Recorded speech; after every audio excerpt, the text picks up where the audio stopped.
വിശദമായ വാർത്തകളിലേക്ക്. നോട്ട് പിൻവലിച്ചതിനെ തുടർന്ന് സഹകരണ മേഖലയിലുണ്ടായ പ്രതിസന്ധിക്കെതിരെ സംസ്ഥാനത്ത് ജനരോഷമിരമ്പി. ഇടതുപക്ഷം ആഹ്വാനം ചെയ്ത ഹർത്താൽ സംസ്ഥാനത്ത് പൂർണ്ണം. അവശ്യ സർവീസുകളെ ഹർത്താലിൽ നിന്ന് ഒഴിവാക്കിയിരുന്നു. ഹർത്താൽ പൊതുവെ സമാധാനപരവുമായിരുന്നു.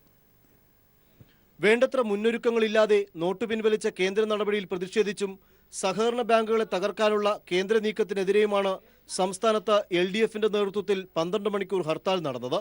രാവിലെ 6 മുതൽ വൈകിട്ട് 6 വരെ നടന്ന ഹർത്താലിൽ നിന്ന് പാൽ, പത്രം, ആശുപത്രി, വിവാഹം, എയർപോർട്ട്, ബാങ്ക് തുടങ്ങിയ അവശ്യ സേവന മേഖലകളെ ഒഴിവാക്കിയിരുന്നു. തലസ്ഥാനം ഉൾപ്പെടെയുള്ള തെക്കൻ ജില്ലകളിൽ ഹർത്താൽ പൂർണ്ണവും സമാധാനപരവുമായിരുന്നു. KSRTC ബസ്സുകളും സ്വകാര്യ ബസ്സുകളും സർവീസ് നടത്തിയില്ല. ഇരുചക്ര വാഹനങ്ങളും ചുരുക്കം ചില സ്വകാര്യ വാഹനങ്ങളും നിരത്തിലിറങ്ങി. ജനങ്ങളുടെ കൂടെ പിന്തുണ ഉള്ളതിനാൽ ഹർത്താലിൽ ജനജീവിതം ബുദ്ധിമുട്ടിലായില്ല. റെയിൽവേ സ്റ്റേഷനിൽ എത്തിയ രോഗികളെയും മറ്റ് യാത്രക്കാരെയും പോലീസ് വാഹനങ്ങളിൽ യഥാസ്ഥലങ്ങളിൽ എത്തിച്ചു. ഹർത്താലിന്റെ ഭാഗമായി LDF പ്രവർത്തകർ രക്തസാക്ഷി മണ്ഡപത്തിൽ നിന്ന് GPOയിലേക്ക് മാർച്ചും ധർണയും സംഘടിപ്പിച്ചു. CPM സംസ്ഥാന സെക്രട്ടറി കോടിയേരി ബാലകൃഷ്ണനാണ് ധർണ ഉദ്ഘാടനം ചെയ്തത്. മുഖ്യമന്ത്രിക്കും പ്രതിപക്ഷ നേതാവും ഉൾപ്പെടെയുള്ള സർവകക്ഷി സംഘത്തിന് അനുമതി നിഷേധിക്കുകയാണ് പ്രധാനമന്ത്രി ചെയ്തത്. ഇത് കേരളത്തോടുള്ള ഒരു അവഹേളനമാണ്. 3.5 കോടി ജനങ്ങളെ അപമാനിക്കുകയാണ് നരേന്ദ്രമോദി ചെയ്തത്. തിരുവനന്തപുരം, കൊല്ലം, പത്തനംതിട്ട എന്നീ ജില്ലകളിൽ നിന്ന് ശബരിമലയിലേക്ക് KSRTC ബസ്സുകൾ സർവീസ് നടത്തി. മധ്യകേരളത്തിലും ഹർത്താൽ പൂർണ്ണമായിരുന്നു. സർക്കാർ ഓഫീസുകളും സ്കൂളുകളും പ്രവർത്തിച്ചില്ല. അയ്യപ്പ ഭക്തന്മാർ സഞ്ചരിച്ചിരുന്ന വാഹനങ്ങൾക്ക് തടസ്സമുണ്ടായില്ല. സ്വകാര്യ ബസ്സുകൾ നിരത്തിലിറങ്ങിയില്ല. പൊതുവെ സമാധാനപരമായിരുന്നു ഹർത്താൽ. മലബാർ ജില്ലകളിൽ ഹർത്താൽ പൂർണ്ണവും ജനകീയ പിന്തുണയുള്ള സമരവുമായി മാറി. ഇരുചക്ര വാഹനങ്ങളും സ്വകാര്യ വാഹനങ്ങളും നിരത്തിലോടി. കടകൾ പൂർണ്ണമായും അടഞ്ഞുകിടന്നു. കേന്ദ്ര സർക്കാരിന് ശക്തമായ ഒരു താക്കീത് കൊടുക്കുന്ന ഹർത്താലായിരുന്നു ഇന്ന് സംസ്ഥാനത്തുടനീളം നടന്നത്. പൊതുവെ സമാധാനപരവും അതോടൊപ്പം പൂർണ്ണവുമായ ഹർത്താലായിരുന്നു LDFന്റേത്. വിവിധ ബ്യൂറോകൾക്കൊപ്പം തിരുവനന്തപുരത്ത് നിന്ന് സുനിൽ അരിമാനൂർ, ക്യാമറാമാൻ ബിച്ചു പൂവച്ചലിനൊപ്പം. കൃത്യമായ ആസൂത്രണമില്ലാതെ കേന്ദ്ര സർക്കാർ നടപ്പാക്കിയ നോട്ട് പിൻവലിക്കലിൽ പ്രതിഷേധിച്ച് പ്രതിപക്ഷ പാർട്ടികൾ ദേശവ്യാപക പ്രക്ഷോഭം നടത്തി. കേരളത്തിന് പുറമെ ബംഗാളിലും ത്രിപുരയിലും ബന്ദ് പൂർണ്ണമായിരുന്നു. രാജ്യ തലസ്ഥാനത്ത് ഇടതു പാർട്ടികൾ സംയുക്തമായും പശ്ചിമ ബംഗാളിൽ കർഷകരും പ്രതിഷേധ മാർച്ച് നടത്തി. രാജ്യവ്യാപക പ്രക്ഷോഭത്തിന്റെ ഉത്തരവാദി പ്രധാനമന്ത്രിയാണെന്ന് സീതാറാം യെച്ചൂരി പറഞ്ഞു. നോട്ട് പ്രതിസന്ധിയിൽ ജനജീവിതം ദുസ്സഹമായതിൽ പാർലമെന്റിനകത്തും പുറത്തും പ്രക്ഷോഭം ശക്തമാക്കിയതിനു പിന്നാലെ പ്രതിപക്ഷ പാർട്ടികൾ നടത്തിയ രാജ്യവ്യാപക പ്രക്ഷോഭവും ഏകദേശം പൂർണ്ണമായിരുന്നു. 14 പ്രതിപക്ഷ പാർട്ടികളും പ്രതിഷേധത്തിന് ആഹ്വാനം ചെയ്തിരുന്നെങ്കിലും ബീഹാറിൽ JDU നിതീഷ് കുമാർ വിഭാഗം വിട്ടുനിന്നു. കേരളത്തിന് പുറമെ ബംഗാളിലും ത്രിപുരയിലും ഇടതു സഖ്യം ബന്ദ് നടത്തി. നോട്ട് പ്രതിസന്ധിയിൽ കർഷക വിപണി നിശ്ചലമായതിൽ പ്രതിഷേധിച്ച് ഇടതു പാർട്ടികൾ സംയുക്തമായി ദില്ലിയിൽ പ്രതിഷേധ മാർച്ച് നടത്തി. രാജ്യവ്യാപക പ്രക്ഷോഭത്തിന്റെ ഉത്തരവാദി പ്രധാനമന്ത്രിയാണെന്ന് സീതാറാം യെച്ചൂരി പറഞ്ഞു. आज पार्लियामेंट बंद है तो प्रधानमंत्री की वजह से, आज भारत बंद है तो प्रधानमंत्री की वजह से. പശ്ചിമ ബംഗാളിൽ കർഷകർ ഉൾപ്പെടെ 1 ലക്ഷം ആളുകൾ അണിനിരന്ന് തൃണമൂൽ കോൺഗ്രസിന്റെ നേതൃത്വത്തിൽ പ്രതിഷേധ മാർച്ച് നടന്നു. ബംഗാളിൽ CPIML പ്രവർത്തകർ ട്രെയിൻ തടഞ്ഞത് സംഘർഷത്തിലേക്ക് വഴിവെച്ചു. പ്രതിഷേധ മാർച്ചിനിടെ CPM പ്രവർത്തകർക്കെതിരെ പോലീസ് നടത്തിയ ആക്രമണത്തിൽ നിരവധി പ്രവർത്തകർക്ക് പരിക്കേറ്റു. ഹൈദരാബാദിൽ റിസർവ് ബാങ്ക് ഓഫീസിന് മുന്നിൽ കോൺഗ്രസ് പ്രവർത്തകർ മനുഷ്യച്ചങ്ങലയും തീർത്തു. പാർലമെന്റിനകത്തും പുറത്തും പ്രതിപക്ഷ കക്ഷികൾ ഉയർത്തിയ പ്രതിഷേധവും ധർണയും ദേശീയ പ്രക്ഷോഭമായി ഉയർന്നതോടെ വരും നാളുകളിൽ ഈ പ്രതിഷേധത്തെ സർക്കാരിന് എങ്ങനെ നേരിടാനാകുമെന്നത് കണ്ടറിയേണ്ടതാണ്. ക്യാമറാമാൻ ശൈലേഷ് കല്ലായിക്കൊപ്പം മനുശങ്കർ, ന്യൂസ് ബ്യൂറോ, ദില്ലി. പ്രതിപക്ഷ ആവശ്യത്തിന് മുൻപിൽ കേന്ദ്ര സർക്കാർ വഴങ്ങുന്നു. നോട്ടുമാറ്റ പ്രതിസന്ധിയിൽ നരേന്ദ്രമോദി നാളെ പാർലമെന്റിൽ സംസാരിക്കും. നോട്ടുമാറ്റം നടപ്പാക്കിയതിൽ പാളിച്ചയുണ്ടെങ്കിൽ ചർച്ച ചെയ്യാമെന്ന് കേന്ദ്ര ആഭ്യന്തരമന്ത്രി രാജ്നാഥ് സിംഗ് ലോക്സഭയെ അറിയിച്ചു. പാർലമെന്റിന് മുൻപിൽ പ്രതിപക്ഷ പാർട്ടികൾ ധർണ നടത്തി.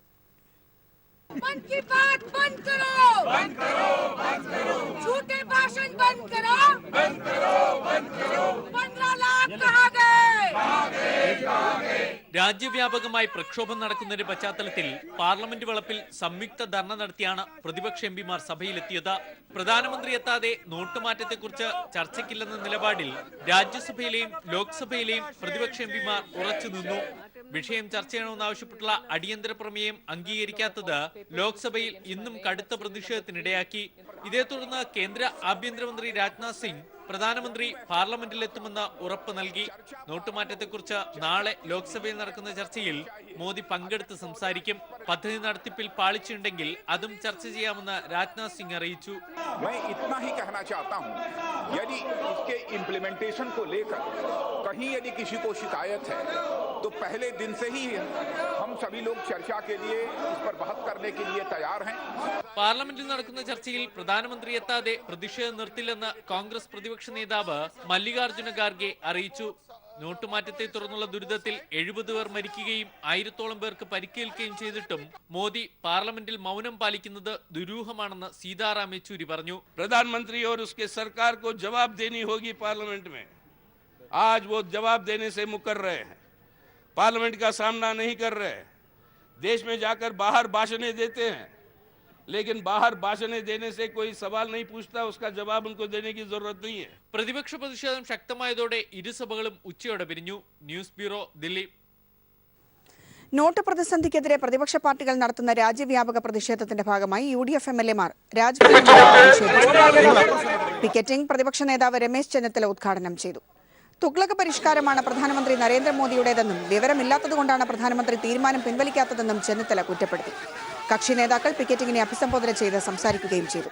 തുടർന്ന് മുൻ മുഖ്യമന്ത്രി ഉമ്മൻചാണ്ടി ഉൾപ്പെടെയുള്ള എല്ലാ MLA-മാരെയും പോലീസ് അറസ്റ്റ് ചെയ്ത് നീക്കി.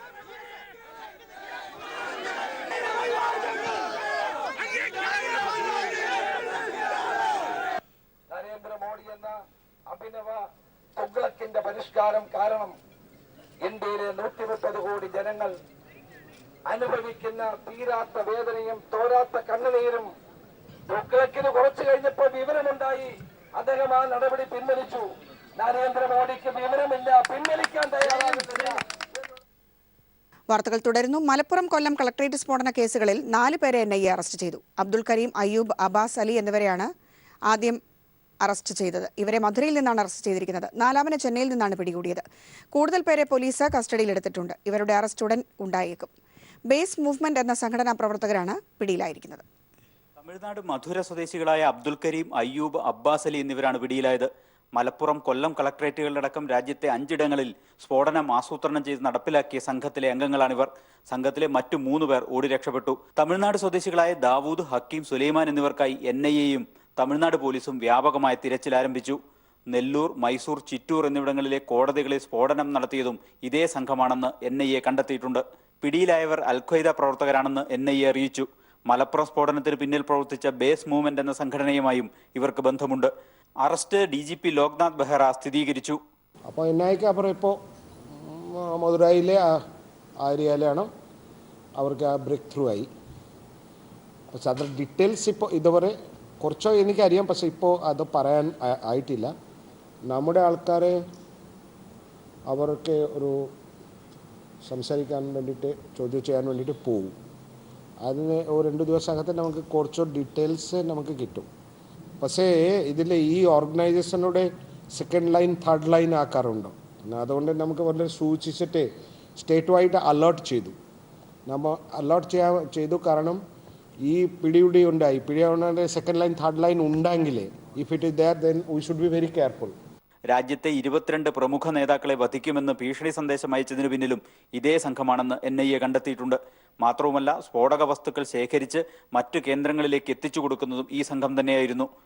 NIA ചെന്നൈ യൂണിറ്റിലെ അന്വേഷണ സംഘം പിടിയിലായവരെ ചോദ്യം ചെയ്തു വരികയാണ്.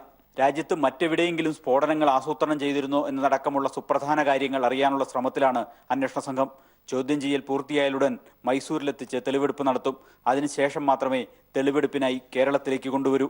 News bureau, Kochi. നിലമ്പൂർ കരുളായി വനത്തിൽ പോലീസ് വെടിവെപ്പിൽ കൊല്ലപ്പെട്ട മാവോയിസ്റ്റുകളുടെ മൃതദേഹങ്ങൾ നാളെ വൈകിട്ട് 7 മണി വരെ സംസ്കരിക്കരുതെന്ന കോടതി. മരിച്ച കുപ്പു ദേവരാജന്റെ ബന്ധുക്കൾ നൽകിയ ഹർജി പരിഗണിച്ചാണ് മഞ്ചേരി 1-ാം ക്ലാസ് ജുഡീഷ്യൽ മജിസ്ട്രേറ്റ് കോടതിയുടെ ഉത്തരവ്. മൃതദേഹങ്ങൾ ഇപ്പോൾ Kozhikode medical college ആശുപത്രിയിലാണുള്ളത്.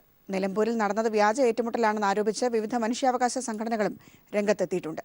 CPI Maoist കേന്ദ്ര കമ്മിറ്റി അംഗം കുപ്പു ദേവരാജും തമിഴ്നാട് സംസ്ഥാന കമ്മിറ്റി അംഗം അജിതയുമാണ് വെടിവെപ്പിൽ മരിച്ചത്. നിലമ്പൂർ വനത്തിൽ അവശേഷിച്ച മാവോവാദികൾക്കായി പോലീസ് തെരച്ചിൽ തുടരുകയാണ്.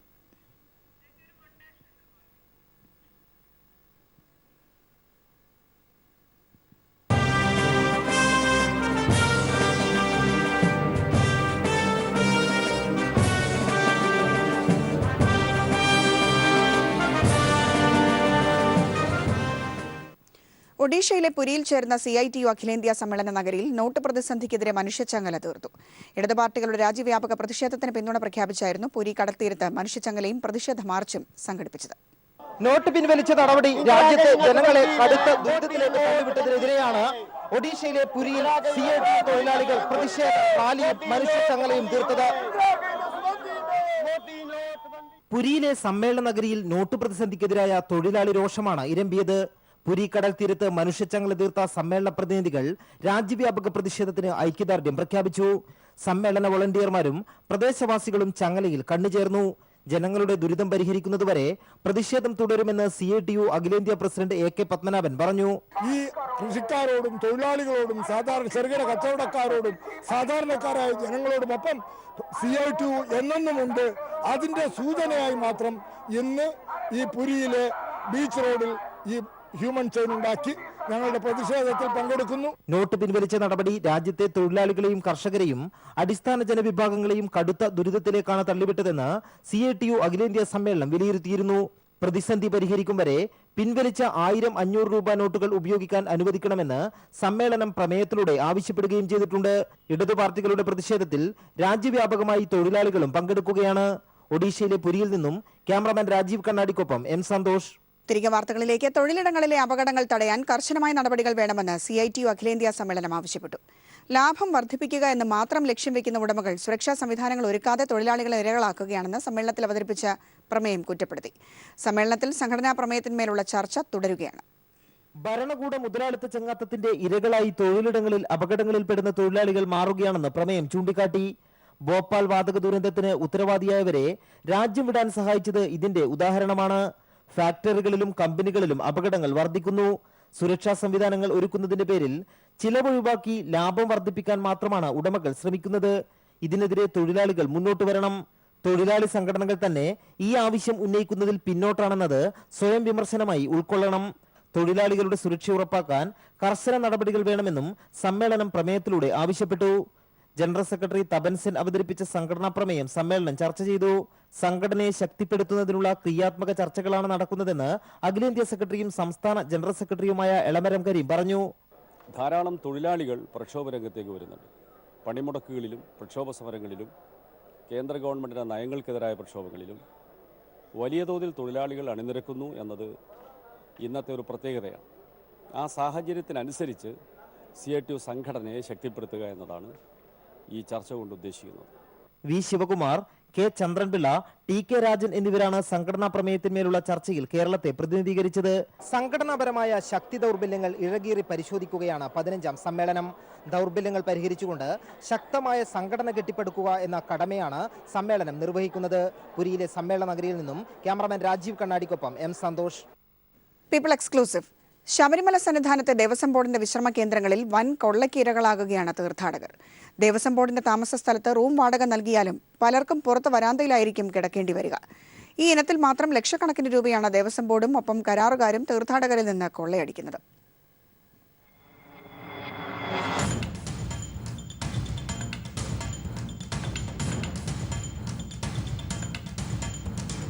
ദേവസ്വം ബോർഡിന്റെ സന്നിധാനത്തെ കൈലാസ് തീർത്ഥാടക വിശ്രമ കേന്ദ്രത്തിലെത്തിയ കോഴിക്കോട് സ്വദേശികളാണ് ദേവസ്വം ബോർഡ് ഉദ്യോഗസ്ഥ കരാർ കൂട്ടുകെട്ടിന്റെ ഇരകളായത്.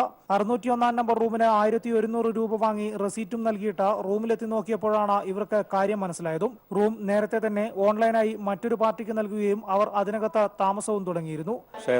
റൂമിൽ ചെന്ന് നോക്കുമ്പോൾ അത് ആരോ ഓൺലൈനിൽ ബുക്ക് ചെയ്ത് അവിടെ റൂം ആൾ താമസമുണ്ട്.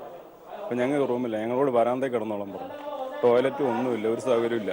സംഭവം വലിയ ബഹളത്തിലെത്തിയതോടെ റൂം നമ്പർ എഴുതിയെന്നേ ഉള്ളൂ, അതിന് പുറത്ത് വരാന്തയിൽ കിടക്കുന്നതിനാണ് അയ്യപ്പന്മാരോട് പൈസ വാങ്ങിച്ചത് എന്നായി പണം കൈപ്പറ്റി റെസീറ്റ് നൽകിയ വ്യക്തി. പിന്നീട് വലിയ ബഹളമായി. ഈ സമയത്തൊന്നും ദേവസ്വം ബോർഡിന്റെ ഭാഗത്തു നിന്നും കാര്യങ്ങൾ അറിഞ്ഞിട്ടും ആരും തിരിഞ്ഞു നോക്കിയില്ല. അതേസമയം സമാന രീതിയിൽ ദേവസ്വം ബോർഡിന്റെ തട്ടിപ്പിനിരയായി വരാന്തയിൽ കിടക്കുന്നവർ പലരും പ്രതിഷേധവുമായെത്തി. ഇപ്പോൾ 24 മണിക്കൂർ നേരത്തേക്ക് മറ്റുള്ളവർ ബുക്ക് ചെയ്തിട്ട് അത് 3-4 പ്രാവശ്യം ഇവരറിയാതെ തന്നെ മറ്റേ ഏജന്റുമാർ മറിച്ചു വിട്ടുകൊണ്ടിരിക്കുകയാണ്. അത് വരുന്ന 50 പേരോടും 40 പേരോടും 3500, 7500 വരെ മേടിച്ച കാര്യങ്ങൾ എനിക്കറിയാം. സംഭവം അറിഞ്ഞ സ്ഥലത്തെത്തിയ എക്സിക്യൂട്ടീവ് മജിസ്ട്രേറ്റ് വന്ന് പരിശോധിച്ചപ്പോഴാണ് കാര്യങ്ങൾ കൂടുതൽ വ്യക്തമായത്. നിരവധി പേരോട് ഇത്തരത്തിൽ ഇവർ റൂം എന്ന ഇനത്തിൽ പൈസ വാങ്ങി വരാന്തയിലാണ് ഇവരെ കിടത്തുന്നതെന്നും ബിൽ ബുക്കിലടക്കം കൃത്രിമം കാണിച്ച് അയ്യപ്പന്മാരുടെ കയ്യിൽ നിന്നും വലിയ തുകയാണ് കൈപ്പറ്റുന്നതെന്നും മനസ്സിലായി.